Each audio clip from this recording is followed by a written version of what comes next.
ನಮ್ಮ ಗುಣದಲ್ಲಿ ಸತ್ವ ಪ್ರಧಾನವಾಗಿದ್ದರೆ ಅದನ್ನು ಒಂದು ಸಾರ್ವಭೌಮ ಗುಣ ಅಂತ ಹೇಳ್ತಾರೆ. ಆ ಸಾರ್ವಭೌಮ ಗುಣವನ್ನು ಯಾವಾಗಲೂ ನಮ್ಮಲ್ಲಿ ಬೆಳೆಸ್ಕೊಳ್ಳೋದು, ಅದನ್ನು ಅರಳಿಸ್ಕೊಳ್ಳೋದು, ವಿಕಾಸ ಮಾಡಿಕೊಳ್ಳೋದು ಆ ಗುಣನ ಹೇಗೆ ಅಂದರೆ, ನೀವು ಗಾರ್ಡನ್ನಲ್ಲಿದ್ದಾಗಲೂ ಆ ಗುಣ ಕೆಲಸ ಮಾಡುತ್ತೆ. ನೀವು ಸ್ನೇಹಿತರ ಜೊತೆಗೆ ಒಂದು ಮೀಟಿಂಗ್ ಮಾಡಿದಾಗಲೂ, ಸ್ನೇಹಿತರ ಕೂಟದಲ್ಲೂ ಅದು ಆ ಸಾರ್ವಭೌಮ ಗುಣ ಬರುತ್ತೆ. ನೀವು ಸಂಗೀತ ಕಚೇರಿಯಲ್ಲಿ ಕೂತ್ಕೊಂಡು ಸಂಗೀತ ಕೇಳ್ತಾ ಇದ್ದರೂ ಆ ಸಾರ್ವಭೌಮ ಗುಣ ಆಚೆ ಬರ್ಬೋದು. ಶಾಸ್ತ್ರ ಅಂದರೆ ಸತ್ಸಂಗದಲ್ಲಿ ಕೂತಿದ್ದಾಗ ಶಾಸ್ತ್ರ ವಿಮರ್ಶನೆ ಮಾಡುವಾಗಲೂ ಅದು ಬರುತ್ತೆ.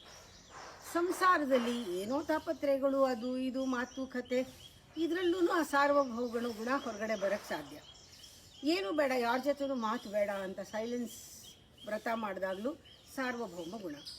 ಅಂದರೆ ಬ್ರಹ್ಮಾನುಭವಿ ಆಗಿರು ಯಾವಾಗಲೂ ನೀನು ಅನ್ನೋದು ಒಟ್ಟು ತಾತ್ಪರ್ಯ. ನಾನು ಅದಕ್ಕೆ ಹೇಳ್ತಿರ್ತೀನಿ, ಸತ್ಸಂಗ ಮಾಡಿದ್ರೆ ಸತ್ಸಂಗ ಅಂತೀರ, ನಾನು ಎಲ್ಲರ ಜೊತೆನೂ ಸೇರಿ ಮೀಟಿಂಗ್ ಅಂತ ಮಾಡಿದ್ರು ಅದನ್ನ ಸತ್ಸಂಗನೇ ಅಂತಲೇ ಅನ್ನೋದು. ಯಾರಿಗಾದ್ರೂ ಈ ಕೆಲಸಗಳೆಲ್ಲ ಆಗಬೇಕು ಅಂತ ಪಟ್ಟಿ ಹಾಕುವಾಗಲೂ ಲವ್ ಲೆಟ್ರ್ ಅಂತಲೇ ಬರೆಯೋದು. ಇಂಥ ಕೆಲಸ ಎಲ್ಲ ನೀನು ಮಾಡು ಅಂತ ಬರೆಯುವಾಗಲೇ this is love letter for you ಅಂತಲೇ ಹೇಳೋದು. ಅಂದರೆ ಸಾರ್ವಭೌಮ ಗುಣ ಅನ್ನೋದು ಯೂನಿವರ್ಸಲ್. ಒಂಥರ ಒಮ್ಮೆ ಹೂ ತೋಟದಲ್ಲಿ, ಒಮ್ಮೆ ಕೆಳೆ ಕೂಟದಲ್ಲಿ, ಕೆಳೆ ಅಂದರೆ ಸ್ನೇಹಿತರ ಕೂಟದಲ್ಲಿ, ಒಮ್ಮೆ ಸಂಗೀತದಲ್ಲಿ, ಒಮ್ಮೆ ಶಾಸ್ತ್ರದಲ್ಲಿ, ಒಮ್ಮೆ ಸಂಸಾರದಲ್ಲಿ, ಮತ್ತೊಮ್ಮೆ ಮೌನದಲ್ಲಿ, ಬ್ರಹ್ಮಾನುಭವಿ ಯಾಗೋ ಮಂಕುತಿಮ್ಮ. ಒಂದೊಂದು ಸತಿ ಅಲ್ಲಲ್ಲೇ ನೀನು ಬ್ರಹ್ಮಾನುಭವಿ ಆಗ್ತಿದ್ರೆ ಆಗ ಇಡೀ ದಿವಸ ನೀನು ಬ್ರಹ್ಮಾನುಭವಿಯಾಗೇ ಇರ್ತೀಯ. ಅದರಿಂದ ನಮ್ಮ ಮತಿಗೆ, ಬುದ್ಧಿಗೆ ಏನೇನು ಅರ್ಥವಾಗುತ್ತೋ, ಒಂದು ಗಾರ್ಡನ್ನಲ್ಲಿ ಇದ್ದಾಗ ನಮ್ಮ ಬುದ್ಧಿಗೆ ಏನೋ ಹೊಳೆಯುತ್ತೆ, ಅದನ್ನು ಮನಸ್ಸಿಗೆ ಬಂದಾಗ ಅಲ್ಲಿಗೆ ಬಿಟ್ಬಿಡಬಾರ್ದು. ಕಲ್ಪನೆ ಅಂದ್ಕೊಂಡು ಅದು ಕೈಯಲ್ಲಿ ಏನಾದ್ರು ಮಾಡಬೇಕು. ಒಂದು ಹೂ ನೋಡಿ ನಗಬೇಕು ಸ್ವಲ್ಪ ಹೊತ್ತು, ಅದು ನಿನ್ನ ಕರ್ಮ. ನಗ್ತಾ ಇದ್ದರೆ ಅದು ಒಂದು ನಿನ್ನಲ್ಲಿ ಸಾರ್ವಭೌಮ ಗುಣ ಹೊರಗೆ ಬರುತ್ತೆ. ಒಂದು ಮೂಸ್ ನೋಡಿದ್ರೆ ಒಳ್ಳೆ ಫ್ಲವರ್ನ ಒಂಚೂರು ನೀರು ಹಾಕಿದ್ರೆ ಅದ್ರ ಜೊತೆ ಸ್ಪಂದಿಸಿದ್ರೇ ಬರುತ್ತೆ. ಸ್ನೇಹಿತರ ಜೊತೆಗೆ ಅವ್ರ ಜೊತೆ ಒಳ್ಳೆಯದು ಮಾತಾಡ್ತಾ, ಅವ್ರಿಗೆ ಅಪ್ರಿಷಿಯೇಟ್ ಮಾಡ್ತಾ, ನಗ್ನಗ್ತಾ ಖುಷಿಯಾಗಿದ್ದರೆ ಆ ಗುಣ ಬರುತ್ತೆ. ಸಂಗೀತ ಕೇಳ್ದ ತಲೆ ದೂಗ್ತಾ ಇದ್ದರೆ, ಯಾರು ಸಂಗೀತ ಹೇಳಿದ್ರೋ, ನಿನ್ನನ್ನು ರಂಜಿಸಿದ್ರೋ ಅವ್ರನ್ನ ಅಪ್ರಿಷಿಯೇಟ್ ಮಾಡ್ತಾಯಿದ್ರೆ, ಶಾಸ್ತ್ರದಲ್ಲಿ ಹೌದಲ್ವಾ ಹೀಗಲ್ಲ ಹೀಗೆ ಅನ್ನೋ ಒಂದು ಒಮ್ಮತದಲ್ಲಿ ಕೂತ್ಕೊಂಡಿದ್ರೆ, ಸಂಸಾರದಲ್ಲಿ ಎಷ್ಟೋ ಸತಿ ಒಪ್ಕೋಬೇಕಾಗತ್ತೆ, ಒಪ್ಕೊಳ್ಳದೇ ಇರೋದು ಇರುತ್ತೆ. ಮೌನದಲ್ಲಿದ್ದಾಗ ಇಂಟ್ರಾಸ್ಪೆಕ್ಷನ್ ಮಾಡುವಾಗ ಮತಿಗೆ, ನಮ್ಮ ಬುದ್ಧಿಗೆ ಏನೇನು ಅರ್ಥ ಆಗುತ್ತೋ ಎಲ್ಲ ಬರೀ ಸ್ಮೃತಿನಲ್ಲಿ ಇಟ್ಕೊಂಡ್ರೆ ಪ್ರಯೋಜನ ಇಲ್ಲ. ಸತತವಾಗಿ ಅದನ್ನು ಹೂಡಬೇಕು. ಹೂಡಿ ನಮ್ಮ ಗುರಿಯೇ ಬ್ರಹ್ಮಾನುಭವ ಆಗಬೇಕು. ಬ್ರಹ್ಮಾನುಭವವೇ ಪಾರಮಾರ್ಥವೇ ನಮ್ಮ ಗುರಿ ಆಗಬೇಕು. ಉದಾಹರಣೆಗೆ ಲಕ್ಷಾಂತರ ರೂಪಾಯಿ ವ್ಯವಹಾರ ನಡೀತಾ ಇರುತ್ತೆ ಆಫೀಸಲ್ಲಿ, ಬ್ಯಾಂಕಲ್ಲಿ. ಅವನು ಕೋಟಿ ರೂಪಾಯಿ ಎಣಿಸ್ಬೋದು, ಅವನು ತರೋದು ಅವನ ಕೂಲಿ ತಾನೆ, ಯಾವುದಕ್ಕೂ ಅಂಟ್ಕೊಳ್ದೆ. ಅಂದರೆ ಅರ್ಥ, ನಾವು ಎಷ್ಟು ಮತಿಗೆ ತೊಗೊಂಡಿರೋದು ಪ್ರಯೋಜನ ಆಗಲ್ಲ, ಅದು ಕೋಟಿ ರೂಪಾಯಿ ಥರ. ಅದು ಯಾವಾಗ ಸ್ಮೃತಿಯಿಂದ ಕಾರ್ಯಕ್ಕೆ ಬರುತ್ತೋ ನಮ್ಮ ಕೂಲಿ, ಅದು ನಾವು ಗಳಿಸ್ಕೊಂಡಿದ್ದು. ಮತಿಗರ್ಥವಾದೊಡೆಂ ಸ್ಮೃತಿಯೊಳದು ನೆಲೆಸಿರಲಿ. ಮತಿಗರ್ಥವಾದೊಡೆಂ ಸ್ಮೃತಿಯೊಳಗೆ ನೆಲೆಸಿರಲಿ. ಸತತ ಸಂಧಾನದಲ್ಲಿ, ಅಂದರೆ ಸಾಧನೆಯಾಗಿ ಅದನ್ನು ಹೂಡಬೇಕು. ಸಂಧಾನ ಅಂದರೆ ಸತತ ಸಂಧಾನದಲ್ಲಿ ಪರಮಾರ್ಥವಿರಲಿ. ಪರಮಾರ್ಥವೇ ಗುರಿ ಆಗಬೇಕು, ಆ ಬ್ರಹ್ಮಾನುಭವವೇ ಗುರಿ ಆಗಬೇಕು. ಶತಲಕ್ಷ ಧನದ ಲೆಕ್ಕವ ಬಾಯಿ ನುಡಿದೊಡೆಂ. ಕೋಟಿ ರೂಪಾಯಿ ಬಗ್ಗೆ ಮಾತಾಡಬಹುದು, ಭೃತಿ ಎಷ್ಟು ವೆಚ್ಚಕ್ಕೆ, ನಿನ್ನ ಕೂಲಿ ನಿನ್ನ ಖರ್ಚಿಗೆ ಎಷ್ಟು ಸಿಗುತ್ತೋ ಅಷ್ಟೇ ನೀನು ಪಡ್ಕೊಂಡಿರೋದು. ಅಂದರೆ ಯಾವುದು ನಾವು ಹೂಡಿರ್ತೀವಿ ಅಷ್ಟೇ ನಮ್ಮ ಲೆಕ್ಕ. ಆ ಬ್ರಹ್ಮಾನುಭವ ಆಗೋದಕ್ಕೆ ನಾವು ಏನೇನನ್ನು ಅದನ್ನು ಸಾಧನೆ ಇಟ್ಕೊಂಡು, ಪರಮಾರ್ಥನ ಗುರಿ ಇಟ್ಕೊಂಡು, ನಾವು ಬ್ರಹ್ಮಾನುಭವವನ್ನೇ ಗುರಿ ಇಟ್ಕೊಂಡು, ಊತೋಟ ಇರ್ಬೋದು, ಸ್ನೇಹಿತರ ಕೂಟ ಇರ್ಬೋದು, ಸಂಗೀತ ಇರ್ಬೋದು, ಸಂಸಾರ ಇರ್ಬೋದು, ಮೌನ ಇರ್ಬೋದು, ಅದರಲ್ಲೆಲ್ಲವನ್ನು ಕಂಡುಕೊಳ್ಳೋದು ನಮ್ಮ ಲೆಕ್ಕಕ್ಕೆ ಬರುತ್ತೆ. ಅದು ನಮ್ಮ ಕೂಲಿಗೆ ಬಂದಿರೋದು. ಅವ್ರು ಹೇಳ್ತಾರೆ, ಈ ಸಾರ್ವಭೌಮತೆ ಅನ್ನೋದಕ್ಕೆ 4 ಗುಣ ಇದೆ. ಗುಣರಾಜ್ಯದಲ್ಲಿ 4 ಲೆಕ್ಕಾಚಾರದಲ್ಲಿದೆ. ಒಂದು ಧೈರ್ಯ, ಸಾರ್ವಭೌಮತ್ವದಲ್ಲಿ ಬರೋದು ನಮಗೆ ಧೈರ್ಯ. ಎರಡನೇದು ಮತಿಯೋಜೆ. ಮತಿಯ ಒಂದು ಯೋಜನೆ. ಆಮೇಲೆ ಸರ್ವರಲ್ಲಿ ದಯೆ, ಇದು ನೀತಿಯ ಮೂರನೇದು, ನೀತಿಯ ಮೂಲ. ಇದೆಲ್ಲವೂ ಕೂಡ ಜ್ಞಾಪಕ ಇಟ್ಕೋಬೇಕು. ಒಂದು ಧೈರ್ಯ, ಮತಿಯೋಜೆ, ಸರ್ವರಲ್ಲಿ ದಯೆ, ನೀತಿಯ ಮೂಲ. ಇದಿಷ್ಟಕ್ಕೂ ಮಕುಟಪ್ರಾಯವಾಗಿರೋದು ನಿರ್ಮಮತ್ವ. ನಾನಿಲ್ಲ, ನಾನಲ್ಲ, ನಾನೇನೂ ಅಲ್ಲ, ಆ ಮಮಕಾರ, ನಾನು ನಂದು ಅನ್ನೋದು ಒಂದು ಬಿಟ್ಟರೆ ಅದು ಮಕುಟ. ಅದಿಲ್ಲದೆ ಇದ್ದರೆ ಇದೆಲ್ಲ ಯಾವುದೂ ಶೋಭಿಸಲ್ಲ. ನಿನ್ನ ಧೈರ್ಯನೂ ಶೋಭಿಸಲ್ಲ ಆ ಮಮತೆ ಇಲ್ಲದೆ ಇದ್ದರೆ. ನಿನ್ನಲ್ಲಿ ಆ ಮತಿ ಯೋಜೆ ಕೂಡ ಶೋಭಿಸಲ್ಲ, ಸರ್ವರಲ್ಲಿ ದಯೇನೂ ಶೋಭಿಸಲ್ಲ. ಯಾಕೆ ಅಂದರೆ ಅಲ್ಲಿ ಮಮತೆ ಇದೆ, ನಿರ್ಮಮತೆ ಇಲ್ಲ. ಸರ್ವರಲ್ಲಿ ದಯೆ, ಆ ನೀತಿಯನ್ನು ಇಟ್ಕೊಂಡಿದ್ರು ಕೂಡ, ದಯೆ ಇಟ್ಕೊಂಡಿದ್ರು ಕೂಡ ನಿರ್ಮಮತೆ, ಆ ನಿರಹಂಕಾರ ಸ್ವಭಾವ ಇದ್ದರೆ ಅದೇ ಮಕುಟ. ಸಾರ್ವಭೌಮತೆ 4 ಗುಣಕ್ಕೆ ಗುಣ ರಾಜ್ಯದಲ್ಲಿ, ಧೈರ್ಯ ಮೊದಲಿನ 2 ಮತಿ ಯೋಜೆ, ಸರ್ವದಯೆ 3ನೇಯದು, ಅದುವೇ ನೀತಿಯ ಮೂಲ. ನಿರ್ಮಮತ್ವವೇ ಮಕುಟ. ಈ 3ಕ್ಕೆ ಮಕುಟ ಯಾವುದು? ನಿರ್ಮಾತ್ಸರ್ಯ, ನಿರ್ಮಮತ್ವ ಅಂದರೆ ನನ್ನ ಮೇಲೆ ನನಗೆ ವ್ಯಾಮೋಹ. ಅದು ಯಾವಾಗ ಬಂದ್ಬಿಡುತ್ತೆ? ನಮಗೆ ಮಾತ್ಸರ್ಯ ಬಂದ್ಬಿಡುತ್ತೆ. ಅದಿಲ್ಲದೆ ಇದೆ. ನಾನು ಅಂದಾಗ ನಮ್ಗೆ ಯಾವುದೂ ಸಹಿಸಲ್ಲ. ಇದೇ ಮಕುಟಪ್ರಾಯವಾಗಿರೋದು. ಅದರಿಂದ ನಾವು ಪ್ರತಿಯೊಂದು ಸತಿನೂ ಬ್ರಹ್ಮಾನುಭವಕ್ಕೆ ಗುರಿ ಇಟ್ಕೊಂಡು ನಮ್ಮಲ್ಲಿ ಆ ಒಂದು ಅದನ್ನೇನನ್ನು ಪಡ್ಕೊಳ್ತೀವೋ ಅದನ್ನು ಭೃತಿ ಅಂತಾರೆ. ಭೃತಿ ಅಂದರೆ ನಾವು ಪಡ್ಕೊಳ್ಳೋ ಕೂಲಿ. ಅದು ಎಷ್ಟು ವೆಚ್ಚಕ್ಕೆ ಬೇಕೋ ಅಷ್ಟು ಕೂಲಿ ಪಡ್ಕೊಳ್ತೀವಲ್ಲ, ಅದೇ ನಮಗೆ ಕೊನೆಯಲ್ಲಿ ದೊರಕೋದು. ಈ ಸಾರ್ವಭೌಮತ್ವಕ್ಕೆ 4 ಗುಣ ಇದೆ. ಅದರಲ್ಲಿ ಧೈರ್ಯ, ಸರ್ವರಲ್ಲಿ ದಯೆ, ಮತಿಯೋಜೆ, ನೀತಿ.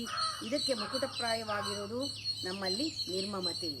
ಇದನ್ನು ಇದ್ದಾಗ ನಮ್ಮಲ್ಲಿ ಪ್ರೇಮ ಒಂದು ರೀತಿ ಶುದ್ಧವಾಗತ್ತೆ, ವ್ಯಾಮೋಹವಿಲ್ಲದ ಪ್ರೇಮ. ಆಗ ಉಕ್ಕಿ ಉಕ್ಕಿ ಉಕ್ಕಿ ಉಕ್ಕಿ ಪ್ರೇಮ ಬರುತ್ತೆ. ಇದು ಎಲ್ಲಿಂದ ಬರ್ತಾ ಇದೆ? ಯಾರಿಗೋಸ್ಕರ ಬರ್ತಾ ಇದೆ? ಇದು ಗೊತ್ತು ಗುರಿ ಇಲ್ಲ. ಯಾವಾಗಲೂ ಪ್ರೇಮ ನಿರ್ಭರತೆ ಅಂದರೆ ಉಕ್ಕಿ ಹರಿಯೋದು. ವ್ಯಾಮೋಹವಿಲ್ಲದ ಪ್ರೇಮ ನಿರ್ಭರತೆ. ಆ ಭೀಮಂತರ ಸಾಹಸ ಇರುತ್ತೆ ನಮಗೆ. ಆದರೆ ನಾವು ಅನ್ನೆಸೆಸರಿಯಾಗಿ, ಅನಗತ್ಯವಾಗಿ ಅದನ್ನು ಬಳಸೋದಿಲ್ಲ. ಶಕ್ತಿ ಪ್ರಯೋಗ ಇದು ಬರೀ ಶಕ್ತಿ ಇದ್ದರೆ ಪ್ರಯೋಜನ ಇಲ್ಲ, ದ್ವೇಷ ಇರಲ್ಲ ಅದರಲ್ಲಿ. ಬರೀ ಶಕ್ತಿ ಇದ್ದರೆ ದ್ವೇಷ ಇದ್ದು ಪ್ರಯೋಜನ ಇಲ್ಲ. ಶಕ್ತಿ ಇರಬೇಕು, ದ್ವೇಷ ಇರ್ಬೋದು. ಪ್ರಯೋಗ ಮಾಡಬಾರ್ದು ಅನಾವಶ್ಯಕವಾಗಿ, ಅವಶ್ಯಕತೆ ಇದ್ದಾಗ ಮಾಡಬೇಕು. ಅದು ಭೀಮ ಬಲ. ಭೀಮನ ಸಹವಾಸ, ಹಗೆತನವ ಅಳಿದಿದ್ದು. ಹಗೆತನವಿಲ್ಲದೆ ಇರುವ ಭೀಮನ ಸಾಹಸವಿರುವ ಒಂದು ಶಕ್ತಿ ನಮಗೆ ಸಿಗತ್ತೆ. ಆಮೇಲೆ ನಾವು ನೇಮ ನಿಷ್ಠೆಗಳನ್ನು ಬಿಟ್ಟು ಬಿಡಲ್ಲ, ಮಾಡ್ತಾ ಇರ್ತೀವಿ. ಯಾರಿಗೂ ಗೊತ್ತಾಗಲ್ಲ. ನಾವು ದೇವ್ರ ಪೂಜೆ ಮಾಡಿದ್ದು ಗೊತ್ತಾಗಲ್ಲ, ನಾವು ಮಂತ್ರ ಹೇಳಿದ್ದು ಗೊತ್ತಾಗಲ್ಲ. ಆಮೇಲೆ ನಮ್ಮನ್ನು ನೋಡಿದ್ರೆ ಭಕ್ತರು ಅಂತ ಯಾವ ರೀತಿ ಪ್ರಮಾಣ ಮಾಡಿದ್ರು ಹೇಳೋಕ್ಕಾಗಲ್ಲ. ಇವ್ರಿಗೆ ಫಿಲಾಸಫರ್ಸು ಅಂತ ಗೊತ್ತಾಗಲ್ಲ ಯಾರಿಗೂ. ನಾವು ಸ್ಪಿರಿಚುವಲ್ ಪರ್ಸನ್ ಅಂತ ಗೊತ್ತಾಗಲ್ಲ ಯಾರಿಗೂ. ಏನೂ ಗೊತ್ತಾಗಲ್ಲ, ಗೊತ್ತಾಗಬೇಕಾಗಿಲ್ಲ. ಅವ್ರು ನಮ್ಮನ್ನು ಗುರುತಿಸ್ಬೇಕಾಗಿಲ್ಲ. ನೇಮ ನಿಷ್ಠೆಗಳಿರಲಿ, ಡಂಬ ಕಠಿಣತೆ ಬಿಟ್ಟು. ಎಷ್ಟೊಂದು ಅದಕ್ಕೆ ತೋರಿಸ್ಕೊಳ್ಳೋಕ್ಕೆ ಎಷ್ಟು ಕಠಿಣವಾದ ಡಂಬ ಮಾಡ್ತಾರೆ. ಕಷ್ಟಪಟ್ಟು ಅವ್ರಿಗೆ ಇಷ್ಟ ಇಲ್ಲದೆ ಇದ್ರೂ ತೋರಿಸ್ಕೊಳ್ಳೋದಿದೆಯಲ್ಲ, ಅದು ಡಂಬ ಕಠಿಣತೆ ಬಿಟ್ಟು ನೇಮ ನಿಷ್ಠೆಗಳಿರಲಿ, ಹಗೆತನವನ್ನು ಅಳಿದು ಭೀಮ ಸಾಹಸ ಇರಲಿ, ನಿರ್ಭರತೆ, ಪ್ರೇಮ ನಿರ್ಭರತೆ, ಮೋಹ ಇಲ್ಲದೆ ಇರೋದು ಇರಲಿ. ಆಗ ನೀವು ಹೇಗಿರ್ತೀರಾ? ಎಲ್ಲ ಕಡೆನೂ ಸೌಮ್ಯ ಅಂದರೆ ಕಾಮ್, ಕೂಲ್ ಅಂತಾರಲ್ಲ, ಹಾಗೆ ಎಲ್ಲ ಕಡೆ ಎಡೆ ಇರಲಿ. ಎಲ್ಲನೂ ನೀವೆಲ್ಲೆಲ್ಲ ಹೋಗ್ತಿರೋ ಅಲ್ಲೆಲ್ಲ ಯಾರೂ ಕಿರ್ಚಾಡಲ್ಲ, ಕೂಗಾಡಲ್ಲ, ಜಗಳ ಆಡಲ್ಲ, ಕಾಮಾಗಿರ್ತಾರೆ. ಆ ವಾತಾವರಣನ ನೀವು ಸೃಷ್ಟಿ ಮಾಡ್ತೀರ. ವ್ಯಾಮೋಹವಿಲ್ಲದ ಪ್ರೇಮ ನಿರ್ಭರವಿರಲಿ, ಭೀಮ ಸಾಹಸವಿರಲಿ, ಹೆಗತನವನಳಿದು, ನೇಮ ನಿಷ್ಠೆಗಳಿರಲಿ, ಡಂಬ ಕಠಿಣತೆ ಬಿಟ್ಟು, ಸೌಮ್ಯ ಎಲ್ಲೆಡೆ ಇರಲಿ ಮಂಕುತಿಮ್ಮ. ಇದಕ್ಕೆ ನೀತಿ ಅನ್ನೋದು ಮಗು ಅಂತಾರೆ. ಆ ನೀತಿ ಅನ್ನೋದು ಸ್ವಭಾವದಲ್ಲಿ ಬರಬೇಕು. From discipline, from inner discipline, from inner purity the moral should come. Morality no, first purity then morality. ಔದಾರ್ಯ ಅನ್ನೋದೇ ತಾಯಿ. ಆ ನೀತಿಗೆ ಔದಾರ್ಯ ನಿನ್ನಲ್ಲಿದ್ದರೆ ಅದೇ ತಾಯಿ.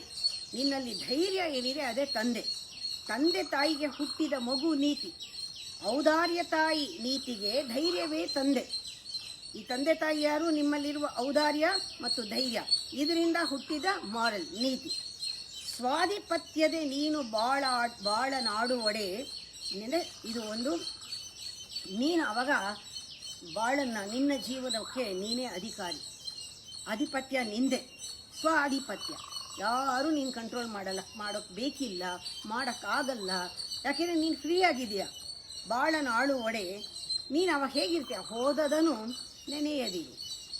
ಹಾಗಿರಬೇಕಾದ್ರೆ ನೀನು ಮುಗ್ದೋಗಿರೋದನ್ನು ಜ್ಞಾಪಿಸ್ಕೊಳ್ಳೂ ಬೇಡ, ಬರುವುದಕ್ಕೆ ಸಿದ್ಧ ನೀನು. Every moment always readiness. ನಾ ಹೇಳ್ತೀನ, ರೆಡಿನೆಸ್ ಈಸ್ ಫಿಯರ್ಲೆಸ್ನೆಸ್.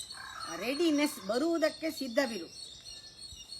ಆದಿನಿತು ಆಗ ನೀನು ಏನಿದೆಯೋ ಅದರಲ್ಲಿ ಸಂತೋಷ ಇರೋದ್ರಲ್ಲಿ ಆಗ ಸಂತೋಷ. ಆಗ ಸ್ವಲ್ಪ ಸಂತೋಷ ಅನ್ನೋದು ನಿಂಗೇನು ನಿಜವಾದ ಆನಂದ ಅನ್ನೋದು, ಬ್ರಹ್ಮಾನುಭವದ ಆನಂದ, ಸಾರ್ವಭೌಮತೆಯ ಆನಂದ ಏನು ಅಂತ ಗೊತ್ತಾಗತ್ತೆ. ಔದಾರ್ಯ ತಾಯಿ ನೀತಿಗೆ ಧೈರ್ಯವೇ ತಂದೆ, ಸ್ವಾಧಿಪತ್ಯದೆ ನೀನು ಬಾಳನಾಳು ಒಡೆ ಹೋದದನು ನೆನೆಯದಿರು, ಬರುವುದಕ್ಕೆ ಸಿದ್ಧನಿರು, ಆದಿನಿತು ಸಂತೋಷ ಮಂಕುತಿಮ್ಮ. ಇದು ಸಾರ್ವಭೌಮ ಗುಣ ಅಂತ ಹೇಳಿರೋದು. ಇದನ್ನು ಪ್ರಾಕ್ಟೀಸ್ ಮಾಡಬೇಕಾಗಿಲ್ಲ. ಆ್ಯಕ್ಚುಲಿ ನಾವು ಎಲ್ಲಿರ್ತೀವೋ ಅದಕ್ಕೆ ಅವ್ರು ಮೊದಲೇ ಹೇಳಿಬಿಟ್ರು, ನೀನು ಒಮ್ಮೆ ಹೂತೋಟದಲ್ಲಿ, ಒಮ್ಮೆ ಕಳೆಕೂಟದಲ್ಲಿ, ಒಮ್ಮೆ ಸಂಗೀತದಲ್ಲಿ, ಒಮ್ಮೆ ಶಾಸ್ತ್ರದಲ್ಲಿ, ಒಮ್ಮೆ ಸಂಸಾರದಲ್ಲಿ, ಮತ್ತೊಮ್ಮೆ ಮೌನದಲ್ಲಿ ಬ್ರಹ್ಮಾನುಭವಿಯಾಗೋ ಮಂಕುತಿಮ್ಮ ಅಂದ. ಅಷ್ಟೇ ಹೇಳಿಬಿಟ್ರು. ನೀ ಎಲ್ಲಿದ್ರೂ ನೀನು ಆ ಬ್ರಹ್ಮಾನುಭವ ಒಂದೇ ಮನಸ್ಸಲ್ಲಿ ಇಟ್ಕೊಂಡು ಎಲ್ಲಿದ್ರೂ ಅಲ್ಲೇ ಇರು. ಆಗ ಸಂಗೀತ ಎಲ್ಲವನ್ನ ಅಪ್ರಿಷಿಯೇಟ್ ಮಾಡ್ತೀಯ. ಆಮೇಲೆ ಎಲ್ಲರ ಜೊತೆ ಇರೋದು ಕೂಡ ನೀನೇ ಒಂದು ಲವ್ ಅಫೇರ್ ಆಗುತ್ತೆ.